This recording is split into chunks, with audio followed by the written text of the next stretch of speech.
El estrecho de Hormuz, ruta clave para el comercio energético mundial, se vuelve el centro de la guerra. Irán advirtió que no permitirá el paso de petróleo por Hormuz para Estados Unidos, Israel o sus aliados. José Antonio Kast asume la presidencia de Chile por 4 años. Con un pasado familiar nazi, se convertirá en el primer jefe de Estado de ultraderecha de la democracia chilena. Y concluyeron las 2 sesiones del evento político anual más importante de China. Los diputados y asesores aprobaron los planes de desarrollo económico y deliberaron sobre asuntos políticos. Saludos, bienvenidos a El Mundo Ahora con los adelantos de las noticias más relevantes de esta jornada. Ya comenzamos, acompáñanos durante los próximos 27 minutos de programa.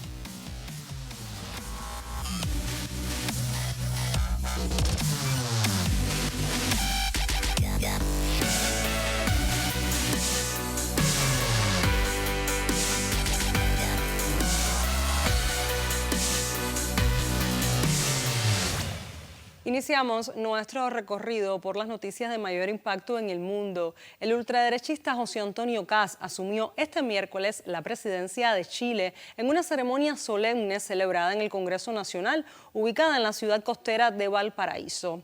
A la investidura acudieron parlamentarios de todos los partidos políticos. Además, entre los jefes de Estado y de Gobierno de todo el mundo figuraron los presidentes Javier Milei de Argentina, Daniel Noboa de Ecuador y Santiago Peña de Paraguay, entre otros. También estuvo la opositora venezolana María Corina Machado. Kast es una de las figuras más visibles de la ultraderecha latinoamericana y llega a la presidencia tras imponerse en la segunda vuelta presidencial de diciembre pasado a la candidata oficialista Janet Jara con cerca del 60% de los votos. Durante su campaña prometió implementar un gobierno de emergencia enfocado en enfrentar el crimen organizado, la creciente delincuencia y la crisis migratoria que ha marcado el debate político en el país en los últimos años. También prometió impulsar el crecimiento económico mediante desregulación, reducción del gasto público y políticas favorables al mercado. Su llegada al Palacio de la Moneda representa el cambio ideológico más marcado en la política chilena desde el retorno a la democracia tras el fin de la dictadura de Augusto Pinochet en 1990, rompiendo con la alternancia entre gobiernos de centro-izquierda y centro-derecha que caracterizó al país durante más de 3 décadas. Señor presidente electo, ¿juráis o prometéis desempeñar fielmente el cargo de presidente de la República, conservar la independencia de la nación y guardar y hacer guardar la Constitución y las leyes? Sí, juro. La ceremonia de investidura de José Antonio Kast puso fin al gobierno del izquierdista Gabriel Boric. El mandatario saliente dio sus últimas palabras al frente del Ejecutivo del país sudamericano con una frase que expresa agradecimiento y una suerte de mea culpa sobre los resultados de gestión. Gracias por tanto, perdón por lo poco. Muy buenos días a todos los medios de comunicación. Muy buenos días a todos los chilenos y chilenas. Como les dije ayer, ha sido un orgullo gigante, gigante, el poder servir para ustedes. Les prometo que lo he hecho con muchísima, muchísima convicción, con muchísimo orgullo. Todos los días de estos 4 años me levanté, me despertaba motivado, pensando en cómo podíamos mejorar la calidad de vida de ustedes. Todo el cariño que me dieron en todo Chile fue increíble y las críticas también ayudaron. Y como dice el adagio, gracias por tanto y perdón por lo poco. Pero hemos dado nuestro mejor esfuerzo. Estoy contento, estoy orgulloso. Le deseo éxito al futuro gobierno, éxito para Chile. Tras visitar el Liceo Augusto de Almar de Ñuñoa, el presidente José Antonio Kast se dirigió hasta el Palacio de la Moneda, donde recibió los honores de la Guardia Oficial del recinto. Del mismo modo, recibió a los miembros de su gabinete y les dio instrucciones para su gestión gubernamental. Desde el balcón presidencial se dirigió a sus simpatizantes congregados en la Plaza de la Constitución y le agradeció por apostar por él en las urnas. Estoy aquí en este balcón histórico, en el balcón del Palacio de la Moneda, para agradecerles el honor y el privilegio de haberme elegido presidente de la República.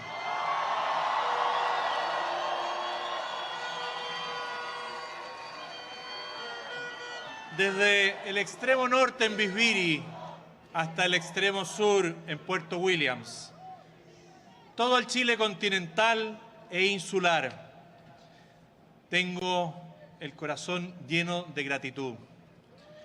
Pero más que eso, tengo el alma encendida por la enorme responsabilidad que el pueblo de Chile nos ha encomendado.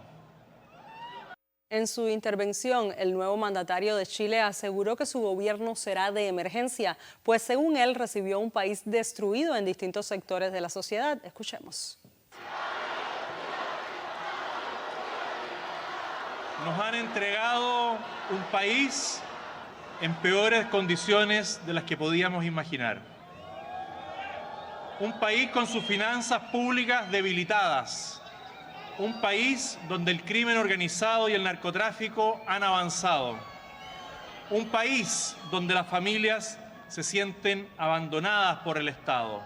Para enfrentar esas emergencias en seguridad, en salud, en educación, en empleo y tantas otras, Chile necesita un gobierno de emergencia. Y eso es lo que vamos a tener. Un gobierno de emergencia no es un eslogan, es la realidad que vamos a vivir. Es orden donde hay caos, es alivio donde hay dolor, es mano firme donde hay impunidad. El triunfo de Kast en Chile supone un retroceso para las fuerzas de izquierdas en la región de América Latina y el Caribe. Así lo aseguró Marco Moreno Pérez, decano de Economía de la Universidad Central de Chile.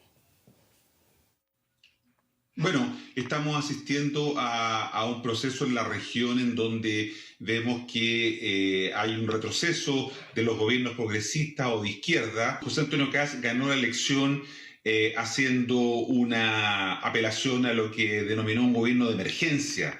Ese gobierno de emergencia que tendrá que enfrentar temas como la crisis de seguridad, la migración irregular y el estancamiento de la economía probablemente sean los ejes de lo que será su gestión a partir de mañana. Vamos a ver cómo implementa este gobierno de emergencia, como le ha denominado, a lo que será la gestión de su gobierno. Los primeros 90 días van a ser cruciales para mostrar resultados, acciones concretas, para pasar del eslogan de la campaña a la gestión de gobierno. No es lo mismo ganar una elección que gobernar, y por lo tanto la gran expectativa que hay en las próximas horas será cómo materializa, cómo lleva a la práctica este llamado gobierno de emergencia que el presidente José Antonio Kast busca impulsar después del triunfo que obtuvo el 14 de diciembre pasado.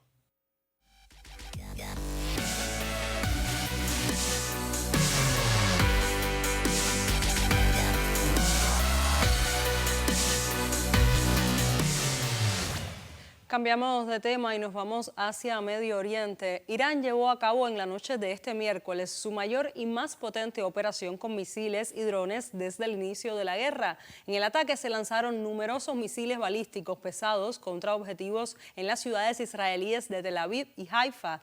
2 misiles alcanzaron la base militar estadounidense de Arijifa en Kuwait. Por su parte, en el estrecho de Hormuz y sus proximidades se concentró al menos 4 ataques en las últimas horas sobre barcos de procedencia griega, japonesa, tailandesa e israelí. La República Islámica reiteró este miércoles que no permitirá que ni un litro de petróleo atraviese el estrecho en beneficio de Estados Unidos, Israel o sus socios y que cualquier buque vinculado a ellos será objetivo legítimo para Teherán. El vocero estimó asimismo que los esfuerzos de Washington y Tel Aviv por reducir y controlar los precios del petróleo y del gas serán temporales e ineficaces, puesto que el comercio en tiempos de guerra depende de las condiciones de seguridad. Por otro lado, las Fuerzas Armadas estadounidenses emitieron una alerta a la población iraní para que evite las instalaciones portuarias civiles desde donde las fuerzas navales iraníes realizaron ataques en el estratégico enclave energético. Por el estrecho de Hormuz pasa aproximadamente un 20% del petróleo mundial y gran parte de minerales estratégicos, por lo que esta situación altera el comercio internacional del rubro. Hemos advertido repetidamente a Trump, el maestro de los asesinos, de niños sionistas y de la organización Mossad. Y puede que empiece la guerra, lo que nosotros determinaremos cómo termina. Las Fuerzas Armadas de la República Islámica de Irán, dado que tienen la iniciativa en el estrecho de Hormuz, no tienen necesidad de cerrar la calle. Cualquier cierre del estrecho de Hormuz sería el resultado de las condiciones que Estados Unidos y los sionistas han impuesto a los países del mundo. Nunca permitiremos que ni un solo litro de petróleo pase por el estrecho de Hormuz en beneficio de Estados Unidos, el régimen sionista o sus socios. Cualquier buque cuya carga o envío de petróleo esté destinado a Estados Unidos, al régimen sionista o a sus socios hostiles será considerado un objetivo legítimo. Su estrategia de esconderse tras los países vecinos de Irán en la región islámica y musulmana de Asia Occidental y de hecho en el resto del mundo ha caducado. La táctica de su cobarde ejército escondiéndose en zonas civiles y en la infraestructura de los países de la región no salvará a sus fuerzas del atolladero en el que han caído. Por su parte, el presidente estadounidense Donald Trump instó a las compañías petroleras a seguir utilizando el estrecho de Hormuz a pesar de las crecientes tensiones en la región. Refiriéndose a la seguridad marítima, Trump afirmó: "Creo que deberían usar el estrecho". Escuchemos. Están hablando con los directores ejecutivos de varias compañías petroleras para animarlos a que utilicen esto directamente o como deberían. Creo que deberían hacerlo. Creo que deberían usarlos. Miren, derribamos casi todos sus barcos mineros en una noche. Ya vamos por el barco número 60. No sabía que tenían una armada tan grande. Yo diría que era grande e ineficaz. Pero todos sus barcos, casi toda su armada han desaparecido. Es el fondo de... En cuestión de días, el petróleo superó los $100 por barril y los costes del transporte marítimo alcanzaron máximos históricos. La preocupación es clara: si la situación se prolonga varias semanas, podría afectar a las cadenas de suministro globales y provocar nuevas subidas de precios en todo el mundo. En este escenario, los ministros de Energía del Grupo de las 7 manifestaron su disposición este miércoles a tomar todas las medidas necesarias en coordinación con la Agencia Internacional de Energía para lidiar con el salto de los precios del petróleo causado por el nuevo conflicto en Oriente Medio. Los 32 países miembros de la IE se pusieron de acuerdo por unanimidad para sacar al mercado 400 millones de barriles de crudo de sus reservas de emergencia a fin de compensar las perturbaciones en el mercado petrolero causadas por este conflicto. Como resultado de las conversaciones entre los miembros de la agencia, puedo anunciar que los países miembros han decidido por unanimidad lanzar la mayor liberación de reservas de petróleo de emergencia en la historia de nuestra agencia. Los países de la agencia pondrán a disposición 400 millones de barriles de petróleo. 400 million barrels of oil available. Los integrantes de la Agencia Internacional de la Energía, que van desde Europa hasta Asia pasando por América Latina, poseen más de 1.200 millones de barriles en sus reservas de emergencia, a los que se suman 600 millones de barriles de reservas en manos de la industria en virtud de obligaciones gubernamentales. Emmanuel Macron, presidente de Francia, pronunció un discurso en París tras la reunión de líderes del Grupo de los 7, donde abordó los resultados de las conversaciones, incluyendo la coordinación en materia de estabilidad económica global, los desafíos de seguridad y las iniciativas diplomáticas para gestionar la escalada de las crisis que afectan a Europa y a la comunidad internacional en general. Vamos a estructurar y continuar el trabajo por la libertad de navegación. En este ámbito, esa es la esencia de nuestra función y, como decía, paralelamente a esto ha habido un consenso. Así que les confirmo que en las conclusiones de este G7 que he podido extraer, lo resumí diciendo que hay un consenso que no se ha roto en decir que no debemos cambiar nuestra posición respecto a Rusia y que debemos mantener el esfuerzo a favor de Ucrania. En este contexto de agresión, la Organización Mundial de la Salud anunció que se han confirmado 18 ataques contra centros de salud iraníes desde el inicio de la guerra, mientras en una entrevista al diario.es, el presidente del gobierno español, Pedro Sánchez, afirmó que la situación de inestabilidad en Oriente Medio no se resolverá con una ilegalidad tan flagrante.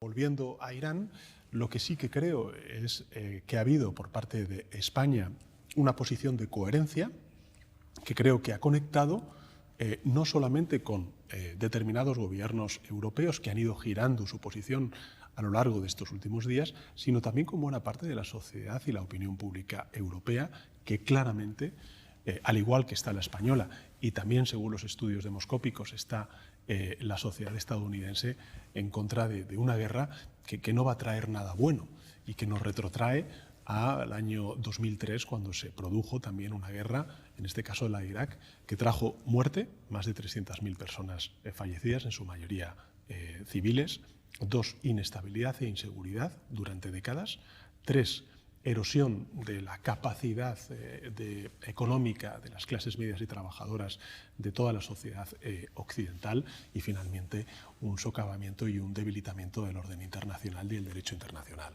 Con lo cual creo que, en fin, habrá lógicamente proyectos políticos que defiendan, como defendieron entonces, la guerra en Irán, pero creo que no han aprendido nada y que continúan equivocándose en todo.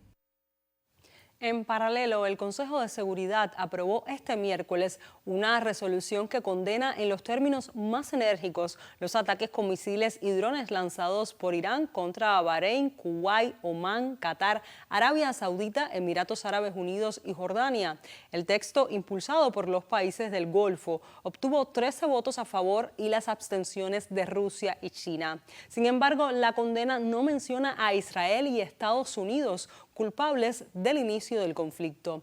En paralelo, el Consejo votó un proyecto de resolución presentado por Rusia que, apelando al artículo 2.4 de la Carta de la ONU, prohíbe el uso de la fuerza contra la integridad territorial de cualquier Estado y condenaba en los términos más enérgicos todos los ataques contra civiles e infraestructuras. También alentaba a todas las partes concernidas a regresar a las negociaciones sin más demora y hacer pleno uso de los medios políticos y diplomáticos. Sin embargo, esta resolución obtuvo 4 votos a favor, 2 en contra y 9 abstenciones, lo que impidió su adopción. En conversaciones telefónicas de alto nivel con los presidentes de Pakistán y Rusia, el presidente de Irán, Mesud Pezeshkian, reafirmó el compromiso de Teherán con la estabilidad regional. La única manera de poner fin a esta guerra provocada por el régimen sionista y Estados Unidos es reconocer los derechos legítimos de Irán y exigió además solicitar el pago de reparaciones y garantías internacionales contra futuras agresiones. Mientras, el embajador de Irán ante las Naciones Unidas, Amir Sayed Iravini, pronunció un discurso durante la sesión del Consejo de Seguridad de las Naciones Unidas, donde condenó los ataques militares contra Irán iniciados por Estados Unidos e Israel y advirtió que la continua agresión amenaza la estabilidad regional y mundial. Al mismo tiempo, enfatizó que la nación persa defenderá su soberanía y a su pueblo si los ataques continúan. La acción de hoy representa un uso descarado del mandato del Consejo de Seguridad para servir a las agendas políticas de ciertos miembros, los diversos estados responsables de la brutal guerra de agresión contra mi país. Entre 890 y 1.000 millones de dólares le cuesta a Estados Unidos cada día de guerra a Irán. El académico cubano Rodovaldo Raúl Izado, experto en África y Oriente Medio del Centro de Investigaciones de Política Internacional, explicó por qué la nación norteamericana no podrá con el objetivo de someter a la nación persa. De los 12 días de junio de 2025 fue una suerte de ensayo general.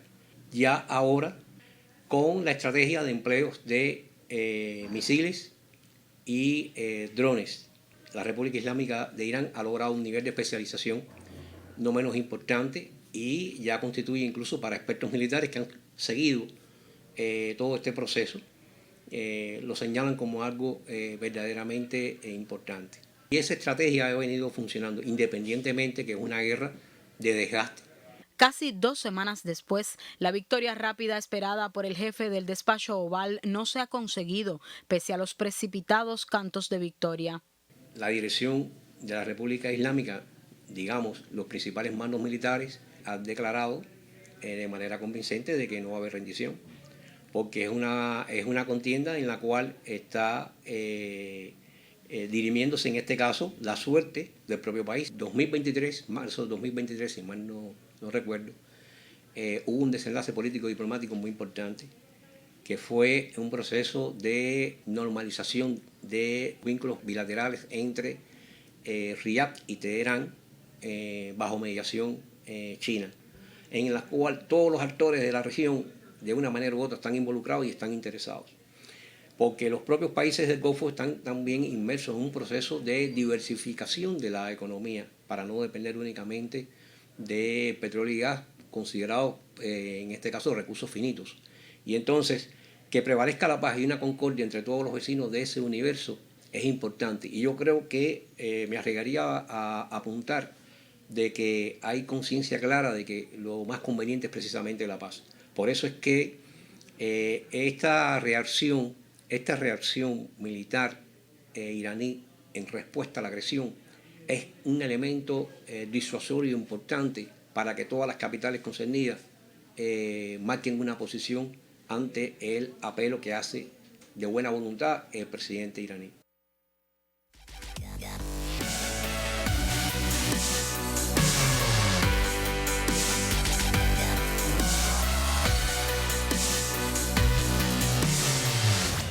Pasamos a noticias desde China. El 14º Comité Nacional de la Conferencia Consultiva Política del Pueblo Chino, el máximo órgano de asesoría política del país, clausuró este miércoles su sesión anual en el Gran Palacio del Pueblo en Beijing. A lo largo de una semana, más de 2.100 asesores políticos deliberaron sobre los asuntos de Estado y presentaron sus propuestas. A la clausura asistieron el presidente chino Xi Jinping y otros altos dirigentes del Partido Comunista de China y del Estado. Durante la reunión de clausura, el comité aprobó el informe de trabajo del Comité Permanente del Comité Nacional de la Conferencia Consultiva Política del Pueblo Chino.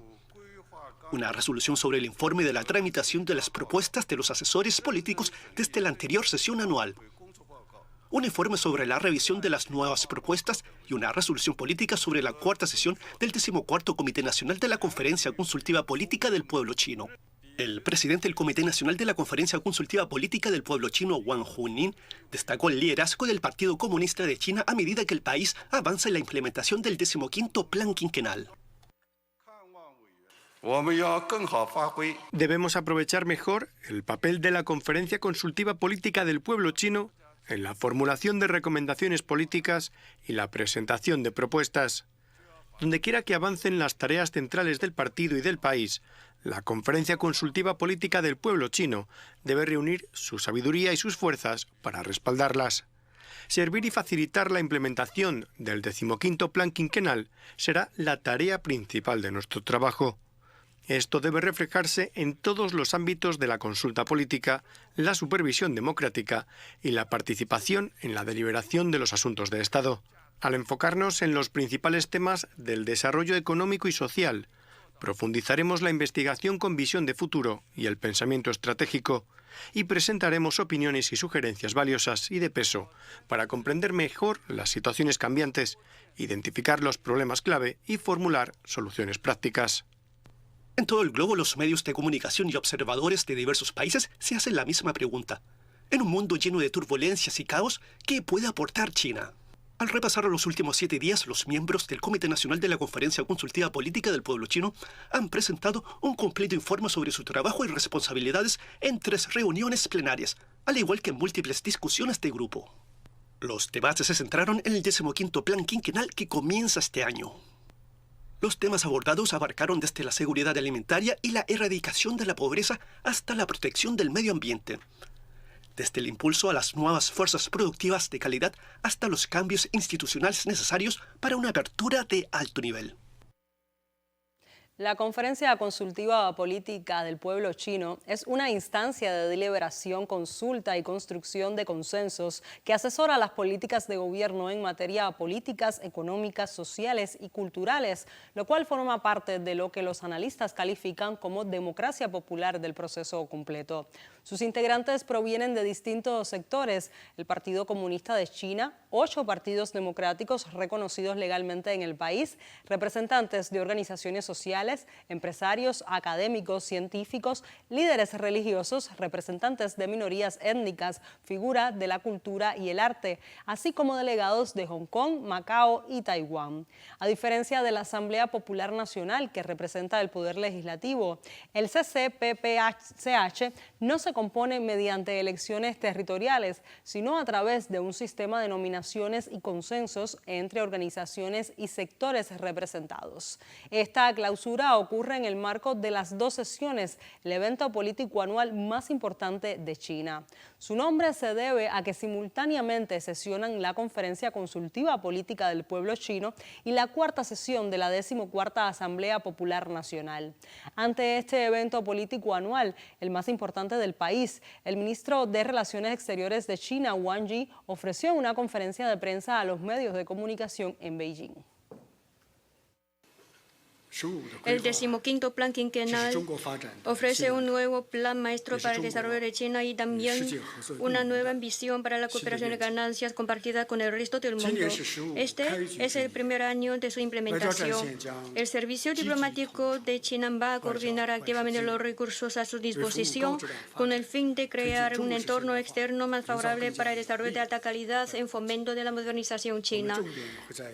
Hay 3 prioridades. Primero, vamos a seguir siendo un promotor de la apertura de alto nivel, aprovechando los intercambios de alto nivel y los importantes eventos diplomáticos. Promoveremos el desarrollo de alta calidad de la iniciativa de la Franja y la Ruta, ampliaremos la red de áreas de libre comercio de alto estándar y defenderemos la estabilidad y la fluidez de las cadenas industriales y de suministro, creando un entorno de negocios justo, abierto y no discriminatorio para las empresas chinas que operan en el extranjero. Segundo, vamos a seguir ensanchando la vía express para el intercambio de pueblo a pueblo. Hasta la fecha hemos aplicado la exención unilateral de visa a 50 países y la exención mutua y completa de visa con 29 países. Tercero, vamos a seguir abriendo nuevas ventanas de conectividad. Innovaremos y actualizaremos las visitas a diferentes regiones de China organizadas para diplomáticos extranjeros y aceleraremos la construcción de una plataforma de información para el desarrollo de alta calidad planeada por el plan, ayudando a las entidades subnacionales a tener mejor acceso a los recursos globales, intercambiar experiencia de gobernación y ensanchar la cooperación internacional de manera que el servicio diplomático pueda impulsar el mejor desarrollo en todo el país. Para analizar las 2 sesiones, CGTN en español habló con el doctor en Economía y politólogo español Santiago Armesilla. China sabe que para desarrollar el socialismo es necesaria la combinación de una microeconomía competitiva interempresarial y una planificación estatal macroeconómica eficiente que coopte luego las empresas que a nivel estratégico sean sobresalientes y destaquen dentro de esa competencia microeconómica. Y ahí es donde China tiene su ventaja.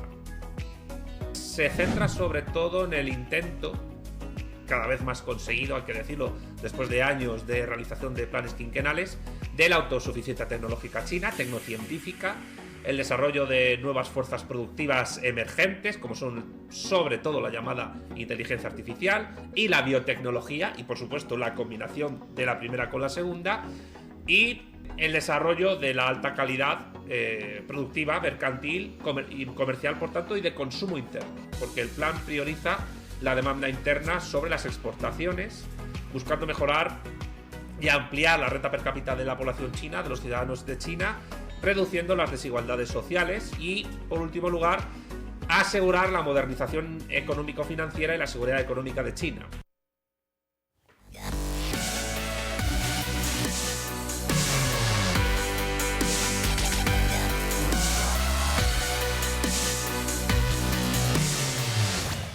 Con el repaso de las noticias más relevantes del panorama internacional en las últimas horas, ponemos punto final a esta emisión del programa. Manténgase informado en el canal cubano de noticias.